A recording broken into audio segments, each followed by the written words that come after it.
grand exercice militaire de l'OTAN cette année, Steadfast Dart 26, est en cours depuis le 15 janvier. Plus de 10 000 soldats, 1500 chars, 17 navires et 20 avions militaires provenant de 11 pays participent à l'exercice. Cependant, aucun participant ne provient du membre le plus puissant de l'OTAN, les États-Unis. Cet exercice de l'OTAN dirigé par l'Allemagne renforce le pouvoir de l'Europe alors qu'elle se dispute avec les États-Unis au sujet du Groenland.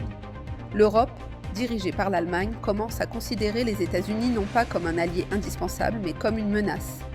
De nombreux dirigeants européens font pression pour mettre sur pied une armée européenne commune, suffisamment forte pour défendre le continent sans l'aide des États-Unis.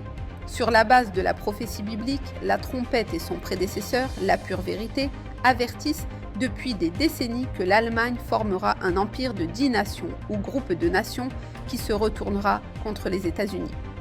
Pour en savoir plus, consultez notre article sur cette tendance intitulé « Pourquoi la trompette surveille la poussée de l'Europe vers une armée unifiée ». Le 29 janvier, la Cour suprême du Panama a annulé un contrat accordant à une société hongkongaise l'exploitation de 2 ports situés à chaque extrémité du canal de Panama. Il s'agit d'un revers géopolitique majeur pour la Chine et d'une victoire pour l'administration Trump, qui a fait de la lutte contre l'influence chinoise dans la région une priorité.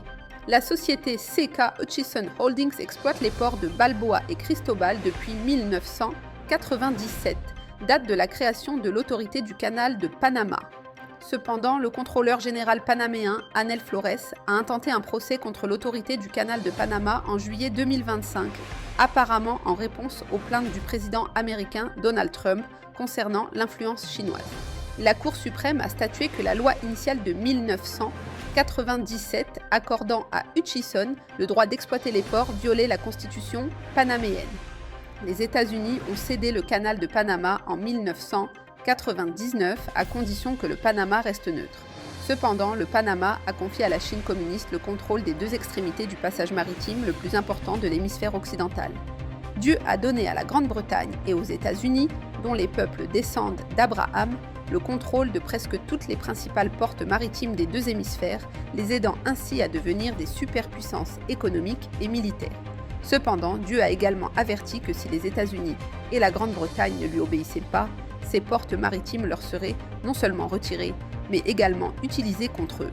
Pour en savoir plus sur l'importance cruciale du canal de Panama, selon la prophétie biblique, consultez notre article « L'Amérique a gagné sa dernière guerre ». L'Allemagne et Israël ont récemment mené leurs tout premiers exercices cybernétiques militaires conjoints, a annoncé le ministère allemand de l'Intérieur le 30 janvier. Les exercices Horizon Bleu avaient pour but d'aider les experts des 2 pays à apprendre à travailler ensemble, notamment en développant un langage opérationnel commun. La cybersécurité est un sujet extrêmement sensible, car les systèmes et plateformes d'armement les plus avancés d'une nation peuvent être vaincus et complètement neutralisés par moyen des cyberattaques.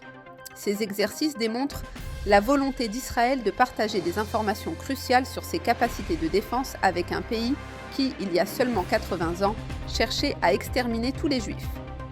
Horizon Bleu s'inscrit dans l'accomplissement d'une prophétie biblique selon laquelle Israël placerait sa confiance en l'Allemagne. La Bible avertit que cette alliance aura des conséquences désastreuses pour Israël. Pour en savoir plus, consultez notre article « Israël devrait-il faire confiance à l'Allemagne ?» Pour en savoir plus sur l'actualité mondiale et son lien avec les prophéties bibliques, consultez notre site internet latrompette.fr.